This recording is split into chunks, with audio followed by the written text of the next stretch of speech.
திமுகவிற்கு not reachable ஏரியாவில் VSP. Senthil பாலாஜிக்கு திமுகவில் செக். திமுகவை விட்டு விலகல். முன்பெல்லாம் பாலாஜி என்றாலே நினைவுக்கு வருவது 10 ரூபாய்.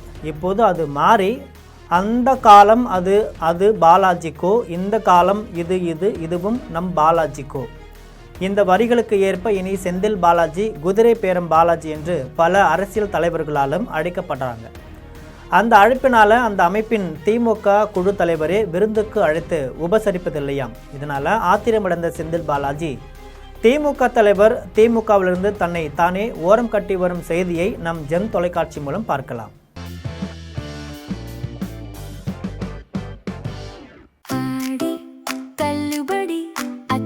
பேரும் அல்லம்படி 6 முதல் 60% வரை ஆடி தள்ளுபடியுடன் சூப்பர் சரவணா ஸ்டோர்ஸ், சென்னை, மதுரை, கோவை.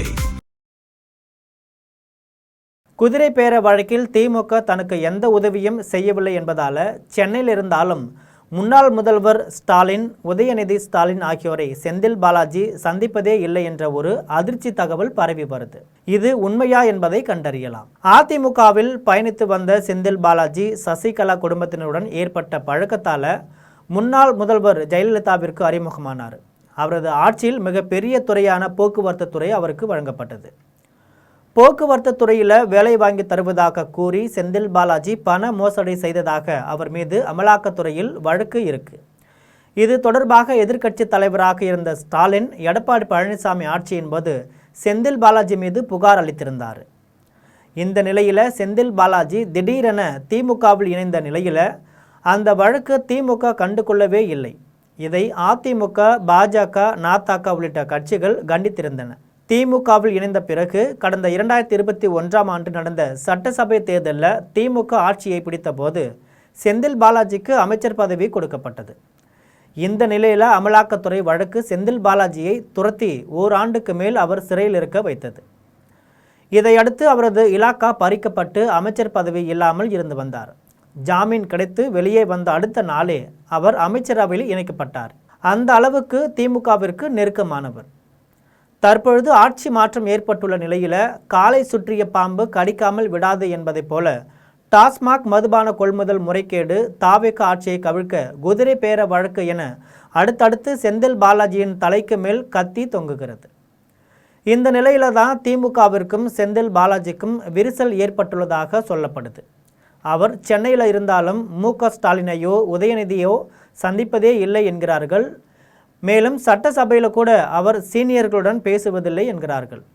இது குறித்து திமுக நிர்வாகிகள் சிலரிடம் கேட்டபோது அவர்கள் கூறுகையில், இதுவரை திமுக வரலாற்றில் எந்த சீனியர்களுக்கும் செந்தில் பாலாஜிக்கு இருப்பது போல ஏகப்பட்ட வழக்குகள் இல்லை.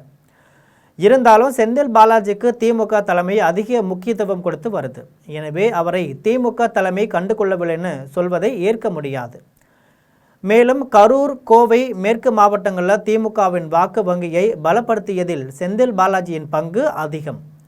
திமுக தலைமை அவரை கண்டுகொள்ளாமல் விட்டால் வரும் தேர்தல்களில் கொங்கு மண்டலத்தில் மீண்டும் திமுக கொடியை நாட்ட முடியாது என்பது திமுக தலைமைக்கு நன்கு தெரியும். பொதுவாக வழக்குகள் என வந்துவிட்டால் அதை அவரவர் சந்தித்து கொள்ள வேண்டும். இதில் கட்சி தலையிடாது. கண்டன அறிக்கைகளை விடும் திறமையான வழக்கறிஞர்களை நியமித்து வாதாட வைக்கும், போராட்டங்களை முன்னெடுக்கும். ஆனால் வழக்கு குறித்து சட்ட ரீதியாக திமுக தலைமை தள்ளி நிற்கிறது என்று சொல்வது தவறு. மேலும் செந்தில் பாலாஜியும் திமுக தலைமையை தவிர்க்க வாய்ப்பே இல்லை. தற்போதைய சூழலில் திமுகவில் செந்தில் பாலாஜிக்கு அதிக முக்கியத்துவம் உள்ளது. அவரது பரிந்துரையின் பேரில் தான் கோவை வைஷ்ணவிக்கு பதவி வழங்கப் போகிறார்கள்.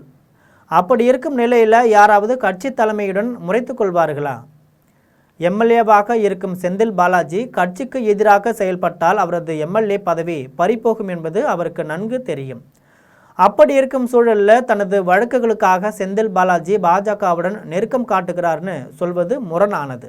இதுவரை செந்தில் பாலாஜி சந்தித்த அனைத்து உச்சநீதிமன்ற, உயர்நீதிமன்ற வழக்குகளிலும் திமுகவின் முன்னணி வழக்கறிஞர்கள்தான் ஆஜராகி வழக்கை நடத்தியிருக்காங்க.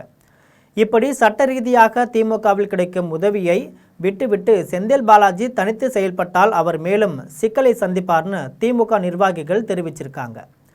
ஆக செந்தில் பாலாஜி ஊழல் வழக்கில் மாட்டிக்கொண்டு நடுக்கடலில் தத்தளிப்பதால் கடற்காவல் படையான திமுக அவரை கரையேற்றவில்லை என்பதால் திமுக வெளியேறி தன்னை தற்காத்து கொள்ள தாவேகா போன்ற வேறு எந்த கட்சிகளுக்கு வேண்டுமானாலும் தாவ வாய்ப்பு இருக்கிறது என்கிறார்கள் அரசியல் ஆசான்கள். பண்ற தப்பையும் பண்ணிட்டு திமுக கட்சியில் ஆதாயம் தேடினா செந்தில் பாலாஜிக்கு பம்பர் ஆஃபர் கிடைக்குமா என்பதை பொறுத்திருந்து பார்க்கலாம்.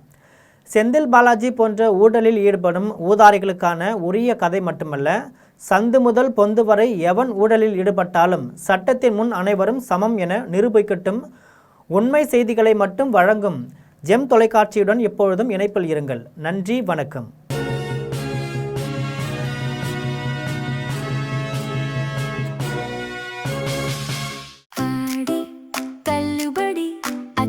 பேரும் அல்லும்படி 6 முதல் 60% வரை ஆடி தள்ளுபடியுடன் சூப்பர் சரவணா ஸ்டோர்ஸ், சென்னை, மதுரை, கோவை.